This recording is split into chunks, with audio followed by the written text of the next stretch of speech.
சலுகைகள் மற்றும் ஆதரவின் அடிப்படையில் நீதி கிடைக்காமல் பாதிக்கப்பட்ட மக்களுக்கு நீதியை பெற்றுக் கொடுப்பது அரசாங்கத்தின் நோக்கமாகும் என பிரதமர் கலாநிதி ஹரணி அமரசூரிய தெரிவித்துள்ளார். சீன மக்களின் குடியரசின் முழுமையான நிதி உதவியின் கீழ் புனரமைக்கப்பட்ட மேன்முறையீட்டு நீதிமன்ற கட்டிடத்தை நேற்றைய தினம் மக்களிடம் கையளிக்கும் நிகழ்வில் கலந்து கொண்ட போதே பிரதமர் இதனை தெரிவித்தார்.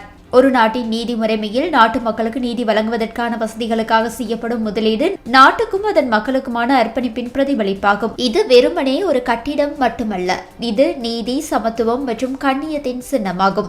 சலுகைகள் மற்றும் ஆதரவு முறைமைகளின் கீழ் பலருக்கு நீதி மறக்கப்படுவதால் நமது நாடு பல தசாப்தங்களாக பாதிக்கப்பட்டுள்ளது. அந்த தவறுகளை சரி செய்து கடந்த கால அநீதிகளை சரி செய்வதும் அனைவருக்கும் நீதி கிடைப்பதை உறுதி செய்வதுமே எங்களின் நோக்கமாகும்.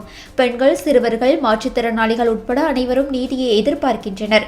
இதன்போது யாருக்கும் கஷ்டம் ஏற்படாதிருப்பதை உறுதி செய்யவும், மனநிலைகளில் கவனம் செலுத்தவும், அவர்களுக்கான நீதியை நிலைநாட்டுவதில் அல்லது அவர்களின் உரிமைகளை பாதுகாப்பதில் அவர்கள் எதிர்கொள்ளும் விளைவுகளிலிருந்து அவர்களை பாதுகாக்கவும் மக்கள் எதிர்பார்க்கின்றனர்.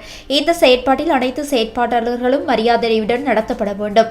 நீதிக்காக பல ஆண்டுகள் சிரமங்களை சந்திக்கும் மக்கள் உள்ளனர்.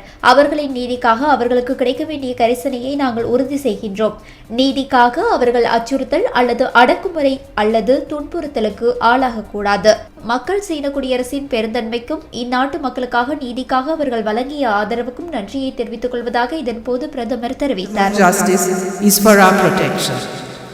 So this is why I think seeing more and more women in positions of leadership is important in ensuring that our institutions also reflect that inclusiveness, representation and equality that we as a country are seeking to achieve.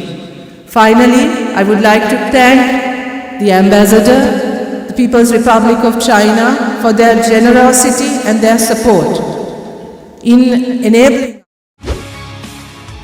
செய்திகளை உடனுக்குடன் தெரிந்து கொள்ள உடனே subscribe பண்ணுங்க.